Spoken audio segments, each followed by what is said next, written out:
क्या आपने कभी सोचा आपको स्कूल कॉलेज यूनिवर्सिटीज के अंदर पैसे के रिलेटेड कोई सब्जेक्ट क्यों नहीं पढ़ाया जाता? आपको क्यों नहीं बताया जाता कि पैसा क्या है, पैसा किस तरह से काम करता है, पैसे को कौन बनाता है और किस तरह से आप बहुत ज्यादा पैसा बना के फाइनेंशियल फ्रीडम को अचीव कर सकते हैं। एजुकेशन सिस्टम दुनिया की बहुत सी पावरफुल ऑर्गेनाइजेशंस और गवर्नमेंट्स की तरफ से बनाया हुआ एक सिस्टम है। ये ऑर्गेनाइजेशंस कभी नहीं चाहती कि आप फाइनेंशियल फ्रीडम को अचीव करें। ये ऑर्गेनाइजेशंस कभी नहीं चाहती कि आपको एजुकेशन सिस्टम के अंदर पैसे के रिलेटेड किसी भी किस्म की इन्फॉर्मेशन प्रोवाइड की जाए। इसीलिए आप देखते हैं कि एजुकेशन सिस्टम के अंदर आपको 16 से 17 साल फजूल किस्म की इन्फॉर्मेशन पढ़ाई जाती है और आपके ज़हन में एक ही चीज डाल दी जाती है कि आपको अच्छे मार्क्स लेने हैं ताकि आपको अच्छी जॉब मिल सके।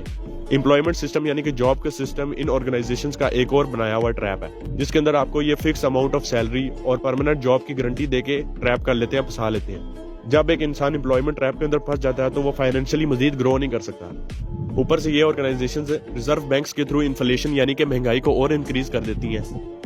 ताकि अगर एक इंसान अपनी जॉब से 50,000 रुपया मंथली बना रहा है तो उसका 50 का 50,000 उसके घरेलू अखराजात में खर्च हो जाए और at the end of the day उसके पास इन्वेस्टमेंट के लिए 1 रुपया भी ना बचे